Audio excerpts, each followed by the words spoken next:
conquête de la souveraineté passe avant tout par l'exploitation des ressources nationales au profit de nos populations.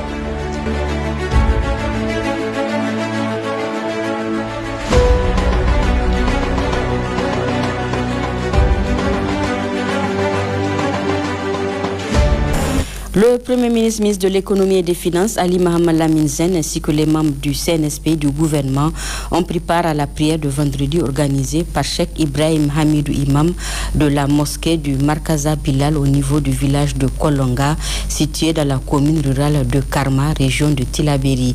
Il s'est agi au cours de cette prière d'implorer Allah le Tout-Puissant pour qu'il préserve le Niger des forces du mal à travers le Kounout. Gérard Ablaziz et Yazira Bio. Le président du Conseil national pour la sauvegarde de la patrie, CNSP, chef de l'État, le général de brigade Abdraman Chani, invitait les Nigériens en général et les oulémas en particulier à plus d'invocations pour qu'Allah le Tout-Puissant protège le Niger et la confédération de l'AES de leurs ennemis internes et externes lors de sa sortie médiatique du 25 décembre 2024. C'est en réponse à cet appel que Cheikh Ibrahim Hamidou, imam de la mosquée du Markaz Bilal, assise en face de la Nigélec centrale, a organisé cette retraite au niveau du village de Kolonga, situé dans la commune rurale de Karma, région de Tillabéri, pour la prière de vendredi. L'événement religieux a enregistré la participation du Premier ministre Lamine Zen Ali Mohamed, des membres du CNSP et du gouvernement, et du gouverneur de la région de Niamey, notamment. Ainsi, après le sermon et les 2 cycles de prière, les fidèles musulmans ont prié pour qu'Allah le miséricordieux fasse échouer tous les plans maléfiques concoctés contre le Niger. Il a effectivement fait un bref rappel en disant que ce pays, Allah subhanahu wa ta'ala nous a gratifié d'une richesse énorme qui est l'islam.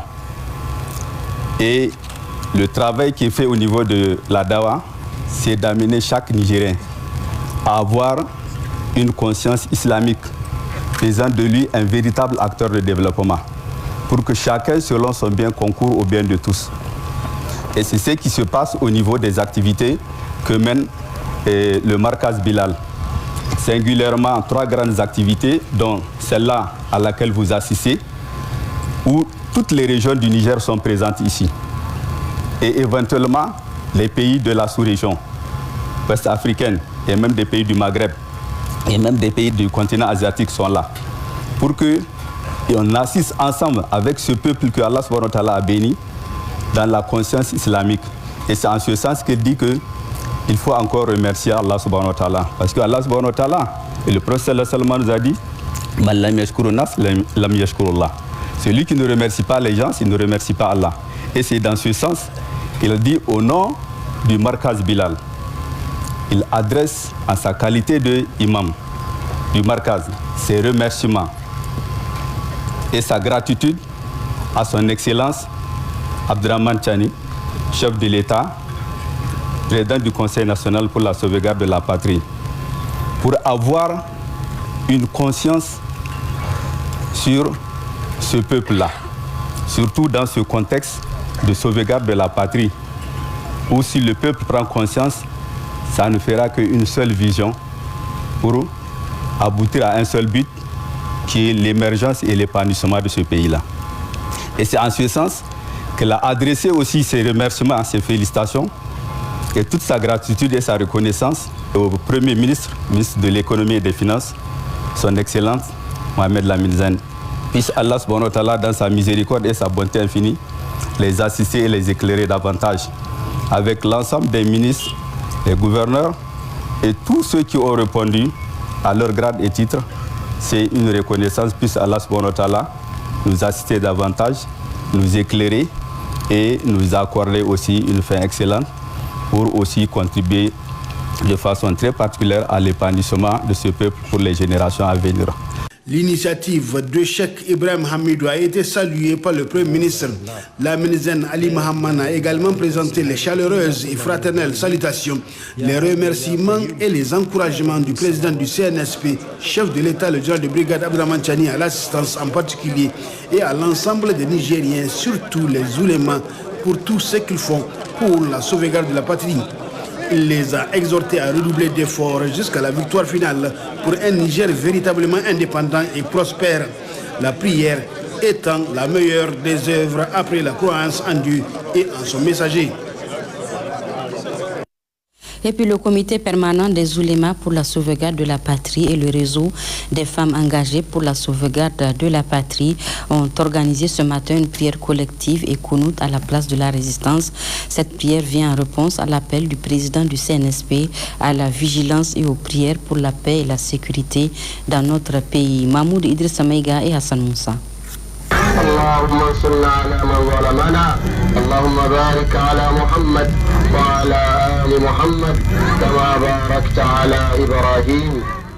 Cette prière collective suivie d'invocations à travers la prière du vendredi est à la fois une suite logique des prières engagées depuis le 26 juillet 2023 et surtout une réponse à l'entretien exclusif qu'avait accordé récemment le président du CNSP, chef de l'État, le général de brigade Abdraman Chani à la radio et télévision du Niger, RTN. Entretien dans lequel le chef de l'État a appelé les Nigériens à redoubler de vigilance et surtout d'efforts dans les prières et invocations, car les ennemis du Niger sont toujours sceptiques à la réalité actuelle de notre pays, notamment un Niger nouveau, libre et souverain. Avant-hier, le président, le général de brigade Abdraman Chani est sorti pour faire un entretien pour expliquer la situation sécuritaire de notre pays. Et c'est très alarmant. C'est pour ça que nous nous sommes dit qu'il ne faut pas rester sans rien faire. Nous avons contacté les oulémas pour qu'on puisse travailler ensemble, revenir à la place de l'escadrille pour faire des prières collectives ensemble et implorer le bon Dieu pour que ces ennemis qui sont de l'extérieur comme à l'intérieur, Dieu puisse les anéantir. Vous avez entendu que dans leur méchanceté, dans leur cruauté, ils ont même sorti de l'argent pour venir acheter les vivres, tout ce qu'on a produit, toute notre production, aussi bien que ce soit le riz, le mil, le sorgho, le maïs, que les condiments. Tenez-vous bien, même l'oignon que nous produisons, ils ont donné de l'argent à des gens pour venir tout prendre et nous laisser dans la famine, pensant que ça va nous amener à nous se lever contre nos dirigeants. À travers cette prière, les femmes engagées et le comité permanent des oulémas, tous pour la sauvegarde de la patrie, lancent également un appel solennel à l'unité nationale et au-delà à l'unité des peuples de l'AES. Les deux structures appellent aussi à la poursuite des prières et invocations dans une synergie d'action dans l'ensemble de l'espace de la Confédération pour qu'Allah, le Tout-Puissant, préserve nos pays.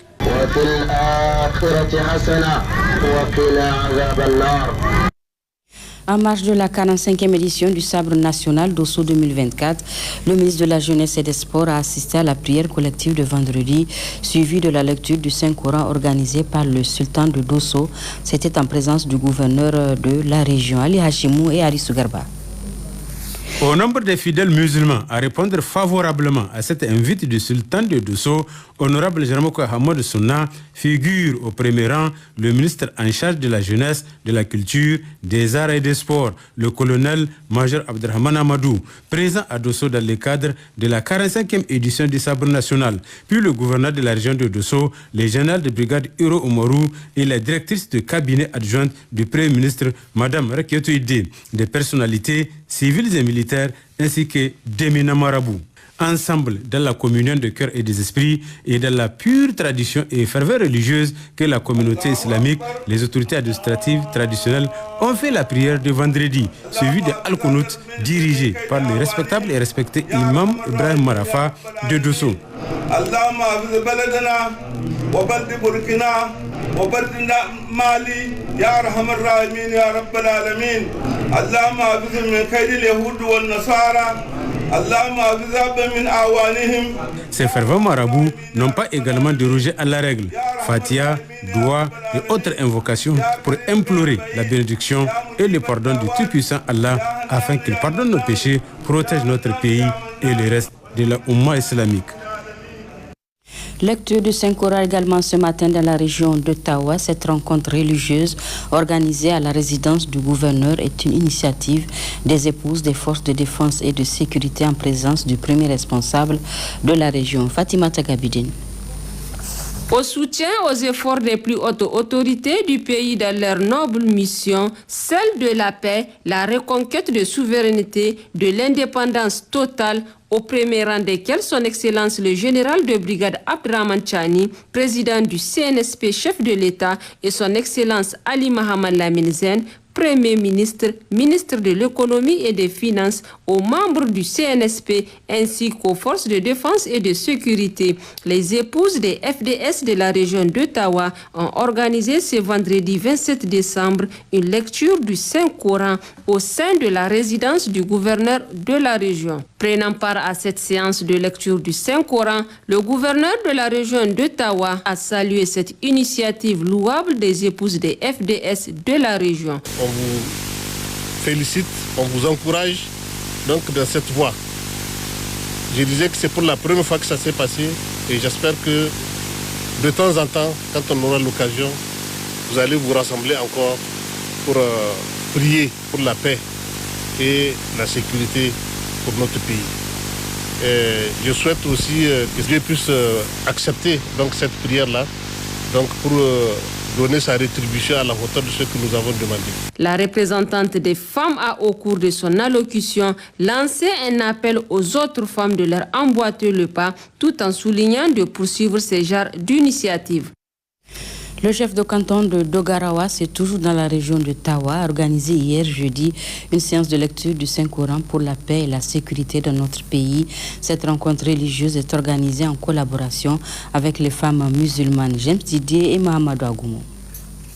C'est l'enceinte de la cour du palais royal du chef de canton de Dogarawa qui a servi de cadre à l'organisation de cette grande mobilisation des femmes musulmanes de Dogarawa sous l'égide du chef de canton qui ne cesse d'intensifier et de multiplier les prières, les doigts, les séances de lecture de son Coran au cours desquelles les fidèles musulmanes ont imploré Allah le Tout-Puissant pour accompagner les autorités du CNSP dans leur noble mission pour la reconquête de l'indépendance et la souveraineté du Niger. Nous avons jugé utile de lancer un appel aux femmes musulmanes de mon entité de venir procéder à des lectures du Saint-Coran, à des prêches, des invocations, à l'Qunut, pour que les ennemis du Niger qui sont dans ce pays et ailleurs, Dieu les dévoile. Tout celui qui a suivi la télévision hier, en langue nationale, a suivi l'intégralité des messages forts du président du CNSP, chef de l'État, le général Abdraman Chani. Donc, ce message doit nous inciter, doit nous interpeller tous pour l'amour de ce pays, pour que nous tous, nous rassemblons pour construire le pays. Il n'y a pas quelqu'un qui va venir construire ce pays à notre place.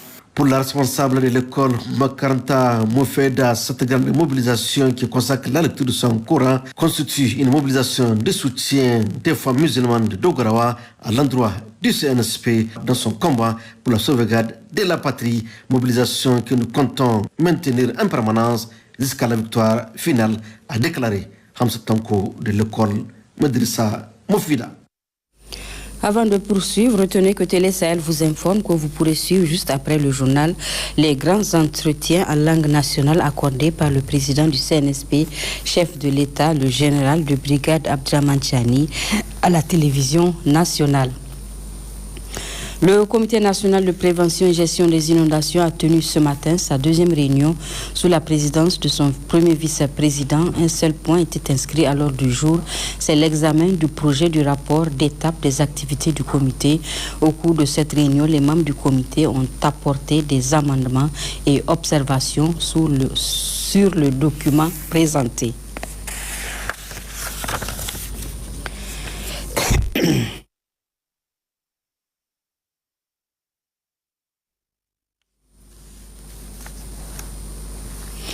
Cela dit, le comité d'organisation du Téléthon pour la mobilisation des fonds dans le cadre de la lutte contre les décès maternels et périnatales évitables était cet après-midi face à la presse pour présenter le bilan à date.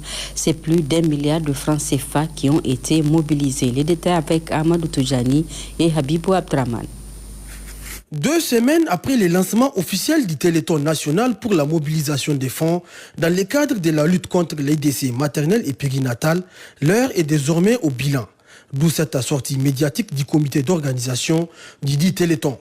En effet, face à la presse, le comité a tenu à présenter à l'opinion publique nationale dans les moindres détails la cagnotte mobilisée dans le cadre de ce noble combat à l'initiative de Mme Barareki Moussa, ambassadrice de la lutte contre les décès maternels et périnatales évitables. Au sortir de la soirée de lancement du Téléthon, le samedi 14, les Nigériens ont bien compris l'appel lancé et ont répondu de manière spontanée. Ils ont bien saisi l'importance de ce thème et l'enjeu qu'il y a d'être souverain, de porter notre souveraineté. Et lors de la soirée, nous avons pu collecter un montant de 902 9 000 francs CFA.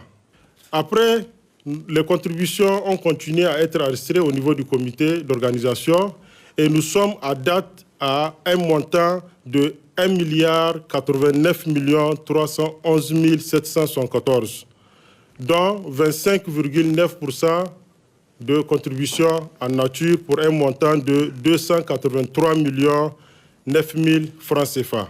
Le comité d'organisation tient cependant à rappeler aux bonnes volontés que la mobilisation se poursuivra jusqu'au 15 janvier 2025 et cela par plusieurs canaux. Pour les canaux, il faut rappeler avec le 227, vous envoyez le message stop et vous contribuez pour 50 francs. Ce que de reste, vous pouvez faire en répétition et à tout moment. Au point 2, un compte est créé dans toutes les banques du Niger. Il est intitulé Stop décès maternel et périnatal pour vous faciliter donc les dépôts, les virements compte à compte.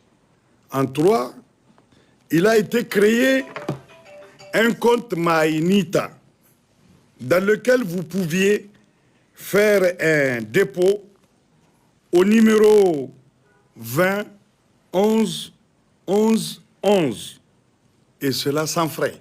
En 4, une plateforme digitale a été mise en place avec 2 objectifs. 1, s'informer et 2, contribuer. Ainsi, vous pouvez contribuer via Flouz de Move, via Orange Money, via Airtel Money, ou avec Mastercard et ou avec carte Visa. Le comité, tout en remerciant les bonnes volontés pour leurs différentes contributions, appelle enfin l'ensemble des Nigériens à continuer à se mobiliser dans un élan patriotique et de solidarité agissante pour freiner, voire stopper les décès maternels et périnatales évitables au Niger. Suite de cette édition, le ministre de l'Agriculture et de l'Élevage a procédé ce matin à Niamey à la réception de 50 motos offertes par le PRAPS visant le renforcement de la mobilité des agents du réseau de surveillance épidémiologique des maladies prioritaires du bétail sur le terrain. Les échos avec Ramatou Adamou et Ousmane Konaté. Le projet régional d'appui au pastoralisme au Sahel, PRAPS 2, vise le renforcement des services vétérinaires et l'amélioration de la compétitivité des filières animales. À travers cet important appui logistique, le projet PRAPS 2 renforce davantage la mobilité des agents du réseau de surveillance épidémiologique des maladies prioritaires du bétail pour une surveillance soutenue des maladies animales. Un acte salutaire et apprécié par le ministre de l'Agriculture et de l'Élevage. Ces 50 motos qui seront destinées au RESEPI vont véritablement être un outil essentiel pour la campagne de vaccination. Les difficultés que nous avons, que le pays connaît, et en ce moment, véritablement, c'est la logistique. Et, ces motos sont venues à point nommé Et je pense que le directeur général du service vétérinaire, avec le directeur de la santé animale, qui sera le maître d'œuvre de cette action de la campagne de vaccination bientôt sur 3 mois, vont avoir les moyens nécessaires pour véritablement nous donner un taux de couverture assez élevé. Donc, nos agents qui sont sur le terrain également, qui avaient des difficultés d'accès avec ces motos, c'est vrai, c'est pas très commode pendant ces heures de froid, mais c'est des moyens qui vont leur permettre véritablement d'atteindre le producteur, en tout cas dans un rayon de 10, 15, 20 km, afin de véritablement de faire un taux de vaccination assez élevé et un taux d'immunisation élevé également. En tout cas, je voudrais rassurer le coordonnateur que ces motos vont être véritablement suivies par le service de matériel, afin que véritablement ça doit être suivi et entretenu très bien. Selon le ministre de l'Agriculture et de l'Élevage, cette remise vient à un moment opportun. Il a, au nom de tout le personnel du ministère, remercié cette belle initiative. Le ministre de l'Agriculture et de l'Élevage rappelle par la même occasion que ces motos serviront dans la campagne de vaccination qui sera lancée dans une semaine. La ministre de l'Énergie poursuit sa mission dans la région de Maradi. Elle a visité hier plusieurs services relevant de son département ministériel, Gunga Gibrima et Nafi El Haj. La ministre de l'Énergie, professeur Amadou Hawa, accompagnée du gouverneur de la région de Maradi, se sont rendus au poste électrique de Takalmawa à la sortie est de la ville de Maradi. Un poste électrique qui reçoit l'énergie du poste de Gazawa et qui dessert Maradi et Malbaza et alimente le départ de Tchadoua. La délégation a visité les différentes installations du poste. Elle a reçu d'amples explications sur le fonctionnement, l'exploitation du poste ainsi que les conditions de travail des agents. La ministre a ensuite visité les sites d'installation de la centrale solaire de 20 MW, un projet qui vise à améliorer l'alimentation en électricité de la ville de Maradi. La délégation ministérielle s'est aussi rendue sur les sites de fabrication de poteaux en béton armé de la Nigelec, une usine de production d'une capacité de 70 poteaux par jour. Sur le site Maradi 1, la ministre de l'Énergie s'est enquis des conditions de fonctionnement du parc de production d'une capacité de 3,5 MW et des postes électriques. À la direction régionale de la Nigelec, le professeur Amadou Hawa a visité certains bureaux avant d'échanger avec le personnel. Des échanges qui ont permis de constater un niveau de desserte satisfaisant en cette période de faible charge. Elle a exhorté pour une collaboration entre les structures régionales du secteur de l'énergie. À la direction régionale de l'énergie, la ministre s'est enquis des conditions de travail des agents. À l'antenne Contrelec, en charge de la conformité des installations électriques intérieures, le faible effectif du personnel rend difficile l'exercice de sa mission. Sous la présidence de la ministre de l'Action humanitaire et de la gestion des catastrophes, s'est ouvert ce matin à Niamey les travaux de l'atelier national de validation du rapport final de l'étude de faisabilité de l'assurance agricole au Niger. Cette activité vise la validation du document qui permettra de renforcer la résilience des producteurs nigériens contre les chocs climatiques. Maria Madakou et Amadou Hamidou. Pays sahélien, le Niger reste confronté à une diversité de situations et catastrophes liées notamment aux aléas climatiques, écologiques et socio-économiques. À titre d'exemple, la conquête de la souveraineté passe avant tout par l'exploitation des ressources nationales au profit de nos populations.